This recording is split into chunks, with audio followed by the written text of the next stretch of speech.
封闭的滑道里竟然出现2把大钢刀。然而这3个妹子毫不知情，完全沉浸在速度与激情当中，下滑速度越来越快，眼看就要到达终点。可迎接他们的不是出口，而是明晃晃的大钢刀。妹子瞬间面色大变，惊声尖叫。可巨大的惯性令他们根本停不下来，只能任由身体向钢刀靠近，近了，更近了。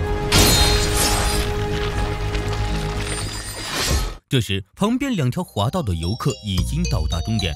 当时，他们都听到了3个妹子的尖叫声，忍不住嘲笑妹子们胆小，玩个滑梯至于吓成这样吗？可下一秒，所有人都哑骂呆住了。只见管道涌出鲜红的血水，漂浮在上面的正是妹子的大白腿。更可怕的是，滑道完全封闭，起点的人根本看不到里面发生的一切，依然犹如下饺子似的，一个接一个的往下跳。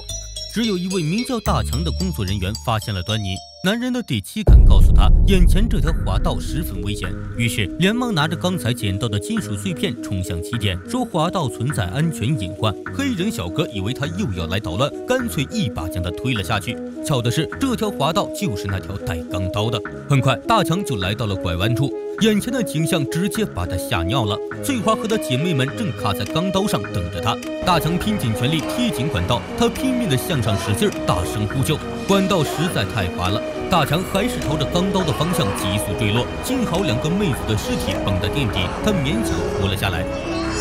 他紧贴在2个妹子身上，这种柔软的触感让他恐惧。刀片切肉发出的声响越来越清晰，这就意味着大强离钢刀越来越近。他现在只能不停地祈祷上面不要再有人下来。可滑道完全封闭，外面的人根本不知道里面的情况，也听不到里面的声音。就算有尖叫，也会以为是里面的人太兴奋。况且比赛早已点燃了游客们的激情，下一秒管道就传来的叫喊声，大强已经无路可逃。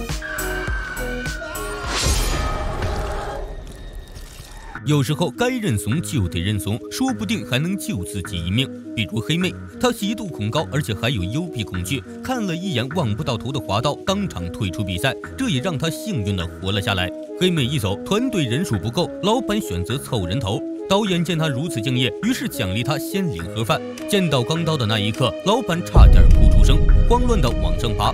他现在肠子都悔青了，当时为啥不安装个透明管道？游客小帅看到老板正在垂死挣扎，赶紧上前想要将他拉上去，然而水流实在太大了，老板最终也没逃过被拆解的命运。小帅赶紧冲到起点，他浑身都是血水，拼命解释。可这帮人被劳斯莱斯冲昏了头脑，根本不信，甚至觉得小帅往身上泼的是番茄酱，这么做的目的是扰乱比赛，独吞奖品。毕竟小帅所在的团队目前用时最短是第1名。说罢就将小帅推了下去。这会是那条恐怖的滑道吗？3条滑道，其中1条被人安装了钢刀，可起点的游客毫不知情，直接将小帅推了下去。可他很幸运，没有落入有钢刀的滑道内，侥幸活了下来。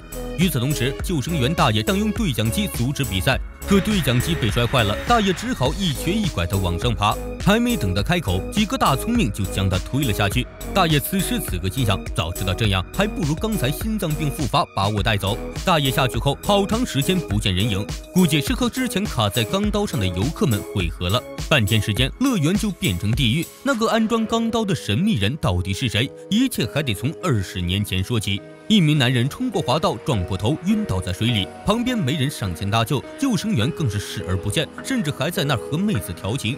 女员工正是死去男人的女儿，当年的救生员则是已经领了盒饭的大爷。